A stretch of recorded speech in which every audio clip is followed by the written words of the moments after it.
ఉత్కృష్ట మార్గం.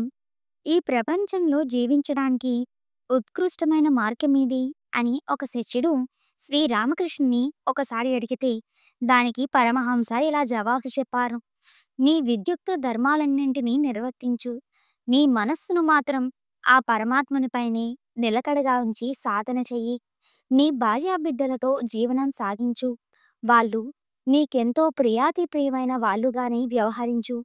నీ అంతరంగంలో మాత్రం వాళ్ళు నీకేమీ కానట్టు భావించు. ఒక ధనికుడి ఇంట్లో పని మనిషి అన్ని పనుల్ని అంకిత భావంతో చేస్తుంది. ఆమె దృష్టి మాత్రం తన ఇంటిపైనే ఉంటుంది. తన యజమాని పిల్లలకు అన్ని సేవలు చేస్తుంది. తన కన్న బిడ్డలంతా మమకారంతో వారిని సాకుతుంది. నా బాబువి కదూ, నా తల్లివి కదూ అని వాళ్ళను ప్రేమగా పిలుస్తూ తన చేత్తో ప్రేమారా తినిపిస్తుంది. కానీ ఆమెకు తెలుసు, ఆ పిల్లలెవరూ తన వాళ్ళు కాదని. తాబేలు నీళ్ళల్లో ఈదుకుంటూ పోతున్నా దాని మనసంతా గట్టు మీదే. తాను భద్రంగా అక్కడ దాచుకున్న గుడ్ల మీదే ఉంటుంది. అలాగే నీ ప్రాపంచిక కర్మలన్నీ నిర్విఘ్నంగా సాగనియ్యి. నీ మనస్సును మాత్రం ఆ పరమాత్ముడిపైనే లగ్నం చెయ్యి. బాల్యంలోనే దైవారాధన అనే సదాచారం నీకు అలవడకపోతే సంపదలు, సౌకర్యాలు, సుఖాలు పోగేసుకునే వ్యామోహంలో పడి ఆ పరాత్పరుని పూర్తిగా మర్చిపోయే ప్రమాదం ఉంది.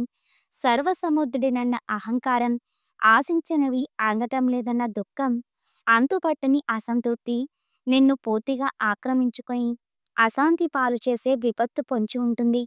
ప్రాపంచిక వస్తువులన్నీ పోగేసుకుంటున్న కొద్దీ వాటి మీద నీ యావ ఇంకా ఇంకా పెరిగిపోతూ ఉంటుంది. పనస పండును కోసే ముందు అరచేతులకు నూనె రాసుకోవాలి. లేకపోతే దాని పాలు బంకలా వేళ్లను పట్టుకుని వదలదు. అలాగే ముందు దైవ ప్రేమ అనే నూనెను అందిపుచ్చుకో. ఆ తర్వాతనే ప్రాపంచిక ధర్మాలను చేతపట్టు. దైవానుగ్రహం లభించడానికి నీకంటూ ప్రత్యేకంగా కొంత ఏకాంత సమయం కావాలి. పాల నుంచి వెన్న దొరకదు. ముందు పాలను కాచి పెరుగు తోడు పెట్టుకోవాలి. తొందరపడి దాన్ని కదిపితే పెరుగు తోడుకోదు, పాలుగానే ఉండిపోతుంది. చిక్కని పెరుగును చిలకట్టిన తర్వాతనే వెన్న లభిస్తుంది. ప్రపంచం నీళ్ళ లాంటిది, మనస్సు పాల లాంటిది. పాలను నీళ్ళల్లో పోస్తే అదంతా కలిసి ఏకమవుతుంది. వెన్నని నీళ్ళలో పోస్తే అది తేలుతుంది. అలాగే ఆధ్యాత్మిక శిక్షణకు ఏకాంత సాధన కావాలి. జ్ఞానమనే వెన్నను చిలికి తెచ్చుకోవాలి. ఒకసారి అది లభించాక ప్రపంచమనే నీటిలో ఉంచినా అది కలవదు. ఈ స్థితికి చేరుకోగలిగితే ఉత్కృష్ట మార్గం